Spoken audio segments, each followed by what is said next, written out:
পটল ভাজা বা তরকারি কোনোটাই না। আজকে একটা পটলের নতুন রেসিপি শেয়ার করব, যেটা তৈরি হতে সময়টা খুবই কম লাগবে কিন্তু খেতে দুর্দান্ত লাগবে। ভাত, রুটি, পরোটা সবার সাথেই খেতে পারবেন। চলুন দেখে নিই পটলের এই সম্পূর্ণ নিরামিষ রেসিপিটার জন্য আমি এখানে 300 গ্রাম পটল নিয়েছি। আর পটলের এখানে খোসাটা ছাড়াইনি, এইভাবে একটু চেঁচে নিয়েছি। ভালো করে ধুয়ে নেওয়ার পর পটলটা আমি একটু অন্যভাবে কাট করব। দুদিকটা আগে এরকম মুখটা বাদ দিয়ে তারপরে এইভাবে একটু ছুরি দিয়ে কাট লাগিয়ে নিচ্ছি। এইভাবে একটু গ্যাপ দিয়ে দিয়ে কাট করে নিতে হবে। আর একদিকটা কাট করে নেওয়ার পর অপর সাইডটাও একটু এরকম কাট করে নিতে হবে। তবে এই কাটটা কিন্তু খুব একটা ডিপ করবেন না, আলতো হাতে মানে হালকাভাবে কাটটা করতে হবে। এইভাবে একটু কাট করে নিলে একদিকে যেমন পটলের মধ্যে তেল, নুন, মশলাটা পুরোপুরি ভালোভাবে ঢুকে যাবে, অপরদিকে রান্নাটাও খুব তাড়াতাড়ি হয়ে যাবে। আর পটলের এই কাটটা ছুরি দিয়ে করলে দুদিকে করবেন, তবে মুঠি দিয়ে করলে এক সাইডে করবেন। মুঠিতে যেহেতু বেশি ধার থাকে, নাহলে কিন্তু এইভাবে ভেঙে যাবে। এবারই পটলের মধ্যে দিয়ে দিলাম নুন, এর সাথে দিয়ে দিলাম অল্প একটু হলুদ গুঁড়ো, আর সবশেষে দিয়ে দেবো সামান্য কাশ্মীরি লঙ্কার গুঁড়ো। সবই কিন্তু খুবই অল্প পরিমাণে দিয়েছি। সব কিছু পটলের সাথে ভালো করে মাখিয়ে একটু রেস্টে রেখে দেবো, যাতে পটলটা একটু সফট হয়ে যায় এবং পটলের মধ্যে হলুদ গুঁড়ো, লঙ্কার গুঁড়োটা খুব ভালোভাবে মিশে যায়।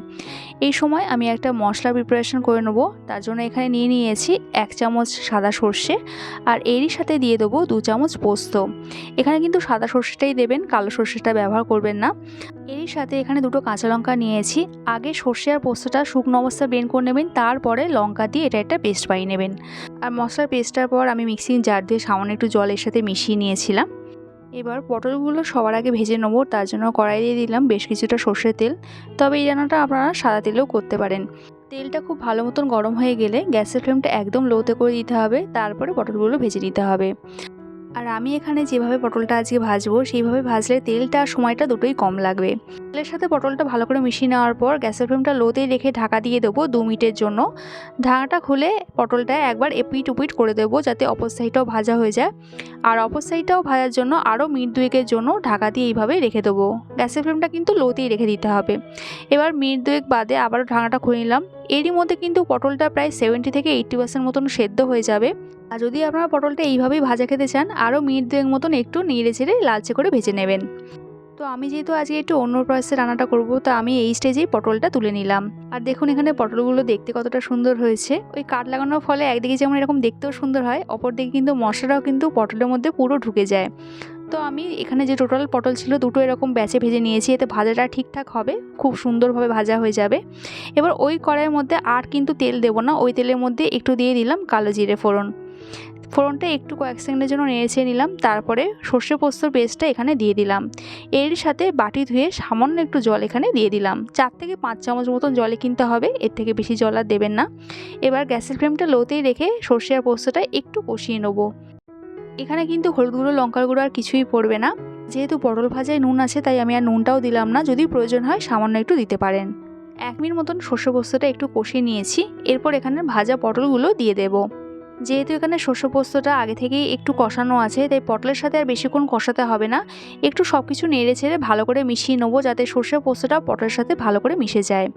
এরপর এখানে একটা স্পেশাল উপকরণ দেবো, যার জন্য এই রেসিপি টেস্টটা সবার থেকে কিন্তু আলাদা হবে আর খেতেও হবে দুর্দান্ত। এখানে আমি 2 চামচ মতন ভাজা চিনেবাদাম নিয়েছি। আর চিনেবাদামটা একটু এরকম ক্রাশ করে নিয়েছি, খুব একটা মিহি গুঁড়ো করে কিন্তু নিইনি।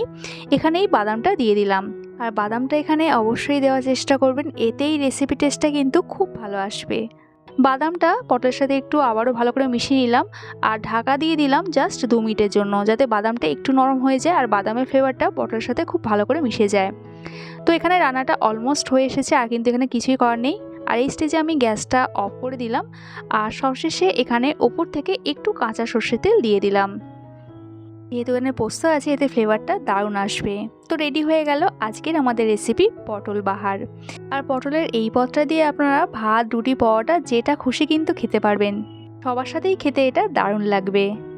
পটলের তো আপনারা নানারকম পদই রান্না করেছেন, তবে পটলের এই নিরামিষ পদটা একবার অবশ্যই ট্রাই করবেন। আশা করি আপনাদের খুব খুব পছন্দ হবে। আর এই কম সময়ের মধ্যে পটলটা ঠিকঠাক সেদ্ধ হয়েছে কিনা আপনাদের একটু এরকম চামচ দিয়ে কাট লাগিয়ে দেখে দিচ্ছি। যেহেতু এখন খুবই গরম, তাই চামচ দিয়েই দেখাতে হচ্ছে। দেখুন একদম ঠিকঠাকই কিন্তু সেদ্ধ হয়েছে। আমার আজকের এই নিরামিষ পটলের রেসিপিটা যদি আপনাদের ভালো লাগে, একটা লাইক কমেন্ট করা রইল। দেখা হচ্ছে আবার এক নতুন রেসিপির সাথে। সবাই সুস্থ থাকবেন, ভালো থাকবেন।